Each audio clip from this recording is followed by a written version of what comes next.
देखिए, अभी पिछले 2-3 दिन से एक नवलगढ़ कस्बे में काफ़ी एक माहौल सा खड़ा हो गया था कि भाई विदेशी नंबरों से कॉल आ रहे हैं और फिरौती की डिमांड की जा रही है। और तो इस संबंध में एक व्यापार मंडल ने भी मेरे से मुलाकात की थी, तो मैंने उनको विश्वास दिलाया था कि इस घटना का खुलासा हम जल्दी करेंगे।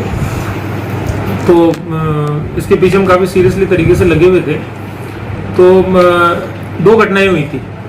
एक घटना तो ये थी कि इसमें दुकान में आग लगी थी और पहले 2 दिन तक व्यापारी को पता नहीं था, परंतु 2 दिन के बाद में व्यापारी को पता पड़ा कि भाई उसके पास कॉल आया था और उसके बाद में उसने हमारे को रिपोर्ट किया देरी से। एक तो वो घटना थी।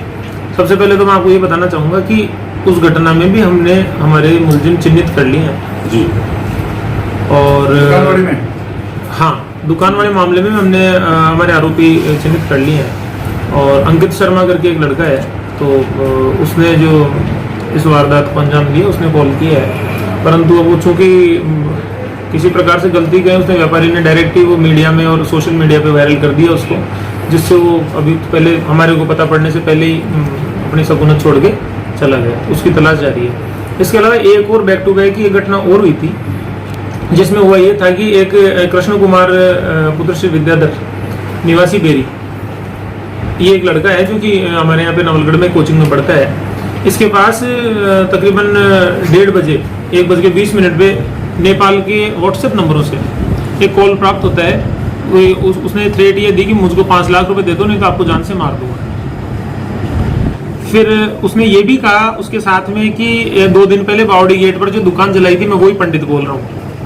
तो ये हमारे को काफ़ी संवेदनशील लगी सूचना, तो तुरंत हमने उस पर मुकदमा दर्ज किया और उसके खुलासे के लिए पीछे लगे।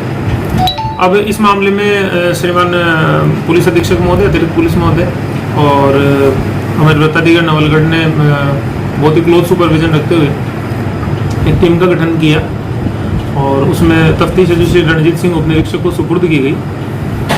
अब इसके अंदर हमने जो टेक्निकल इन्वेस्टिगेशन किया काफ़ी हाई लेवल का, और क्योंकि थोड़ा सा था कि जल्दी इसका खुलासा किया जाए, तो हम टेक्निकल इन्वेस्टिगेशन के बाद में इस नतीजे पे पहुंचे कि हमारे नवलगढ़ का ही रहने वाला एक गौतम शर्मा नाम का एक व्यक्ति है जो कि तकरीबन 21 साल के रेलवे स्टेशन के पास में रहता है। तो उसने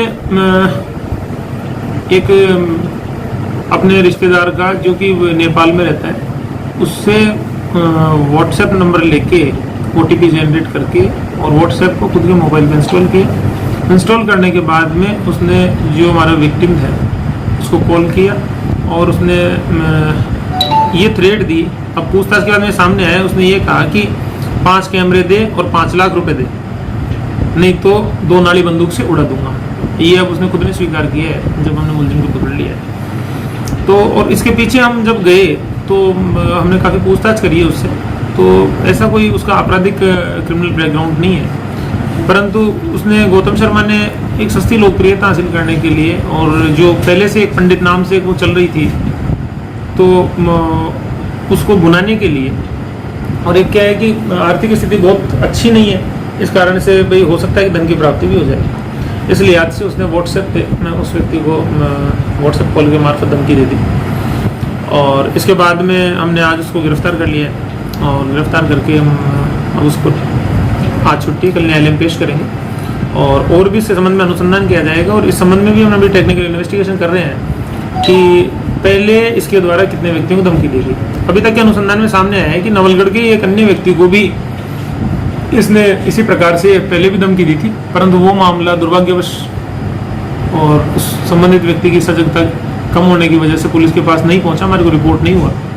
परंतु अब इससे पूछताछ से पता पड़ा है कि ऐसा एक मसला पहले भी हुआ है, तो इस संबंध में अनुसंधान कर रहे हैं। उस व्यक्ति से भी हम संपर्क करने का प्रयास कर रहे हैं कि क्या कारण था, कि कैसे उसने सीरियसली नहीं लिया कि ये उसने हमारे को रिपोर्ट नहीं किया। इसके अलावा हम इस एंगल पे भी जांच कर रहे हैं कि जो दुकान जो जलाई गई है उसमें जो थ्रेट आया था उससे इसकी क्या कनेक्टिविटी है, वो हम अभी अंडर इन्वेस्टिगेशन है। यदि उसके बारे में इन दोनों घटनाओं के लिंक के बारे में भी कोई खुलासा होता है तो पुलिस जल्दी सत्य को आपके सामने रखेगी। इसके अलावा मैं आपको बताना चाहता हूँ कि जो दूसरी घटना जो पहले वाली थी उसके अंदर भी बहुत ही महत्वपूर्ण सबूत CCTV फुटेज वगैरह हमारे पास है और हम बिल्कुल क्लोज हैं उस चीज़ के। परंतु वो मीडिया में थोड़ा सा पहले आने की वजह से वो आदमी अपनी जगह से मिस हो गया। तो बात ये है कि उसका मैं आपके सामने खुलासा तो घटना का मैंने कर ही दिया है, लगभग खुलासा तो हो ही गया है, परंतु वो छुपा हुआ है तो कब सामने आएगा तो उसके लिए हम हमारा सघन प्रयास करेंगे, और जब भी वो सामने आएगा तो आपके सामने जरिए प्रेस नोट आपको सूचित करेंगे कि वो। इसके अलावा उसके साथ में अन्य लड़के भी मिले। सीसीटीवी से ऐसा महसूस हो रहा है कुछ लड़के रेकी कर रहे हैं कुछ मोटरसाइकिलों में। तो जहाँ तक मुझे अंदेशा है कि मैं प्राइमा फेस अंदेशा ही बोल रहा हूँ, अभी तक कंफर्म नहीं है। कंफर्म तो अभियुक्त के पकड़ में आने के बाद में, एक भी अभियुक्त दोनों पकड़ में आएगा तब हम कंफर्म कर पाएंगे इस बात को। परंतु ये तो है कि उसके अंदर तकरीबन 3 से 4 आदमी शामिल हो सकते हैं। और एक फुटेज जब हमारे पास आया है जिसमें ऐसा प्रतीत हो रहा है कि छत पे जाके और उस दुकान में आग लगाई गई। तो सीधा फुटेज जैसे बिल्कुल क्लियर तो नहीं है, लेकिन उसमें बिल्कुल 90% तक क्लियर है कि उसमें आग लगाई गई दुकान में। तो मैं ऑफिशियली आपको ये बात कर रहा हूँ कि ये एक महज अपने आप हुई आगजनी की घटना नहीं थी, ये किसी व्यक्ति के द्वारा कारित की गई आगजनी घटना थी। और उसको जो 2-3 दिन पहले जो थ्रेट मिला था वो भी जेन्युइन था, और वो थ्रेट भी बिल्कुल उसको मिला था। और जिसने उसको थ्रेटन किया था उसी व्यक्ति ने वारदात की होगी, और पुलिस उसका शीघ्र ही मुलजिम को गिरफ्तार करके खुलासा करेगी। धन्यवाद। देखिए महेश वाली जो घटना है, महेश एक क्या है कि एक व्यापारी समुदाय से आने वाला आदमी है, तो इस बात से भी इनकार नहीं किया जा सकता कि उससे वो व्यक्ति पैसे लेना चाहता हो।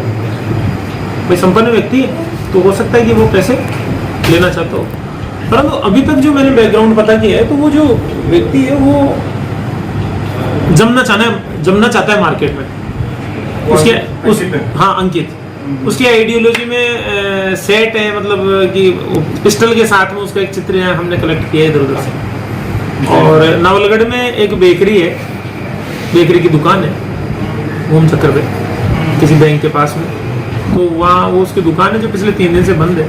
तो ये भी इसकी तरफ इंडिकेट करता है कि वो आदमी ही है जो कि वारदात करने के बाद में यहाँ से के पास में इसकी दुकान, बेकरी की दुकान है इसकी। हाँ बेकरी की दुकान है नवलगढ़ में। कौन से बैंक के पास? नाम तो मेरे को भी करना आपको देख के बता दूंगा, लेकिन एक बेकरी की दुकान है इसके नवलगढ़। तो जब भी वो सामने आएगा तो आपके सामने सारा विस्तृत खुलासा कर दिया जाएगा। प्रारंभिक तौर पे जो अंकित के साथ लोकल या कहीं बाहर के, देखिए टेक्निकल इन्वेस्टिगेशन चल रहा है। मैं आशा करता हूँ, अभी तो 3 दिन छुट्टी रही है तो अभी हमारे को तो कुछ डेटा नहीं मिल पा रहा है। तो अब जैसे ही डेटा मिलेगा तो टेक्निकल इन्वेस्टिगेशन में थोड़ा टाइम तो लगता है, तो उसके बाद में हम बिल्कुल ठोस सबूतों के साथ में ही आपके सामने खुलासा करेंगे कि कौन कौन था। अभी अंदाजे से कहना मेरे ख्याल से ठीक नहीं रहेगा। घर से भी गायब है क्या? हाँ बिल्कुल, अपने घर से। इसका घर ताजसर में, ताजसर फतेहपुर के पास में ताजसर करके जगह है। जेजू सर कैसे नाम है? जेजू सर उसने गलती से लिख दी, जेजू सर गलती से लिखा गया, उसके नाम कोई मिसअंडरस्टैंडिंग उनको ही होगी।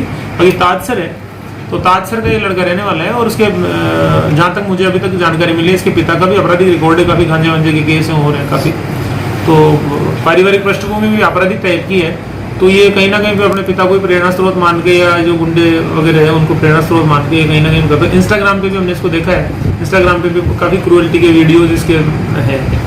तो मैं आप चूँकि मीडिया से रूबरू हूँ तो मैं ये नहीं कहूँगा कि ये कोई हीरोइक पर्सनैलिटी है, ऐसा नहीं करना चाहिए युवाओं। और ये ऐसा करते हैं तो बिल्कुल निश्चित तौर पर जेल का रास्ता उनको देखना पड़ेगा। सर युवाओं का है वो क्राइम के प्रति बढ़ता रुझान है, वो किस ओर ले जा रहा है?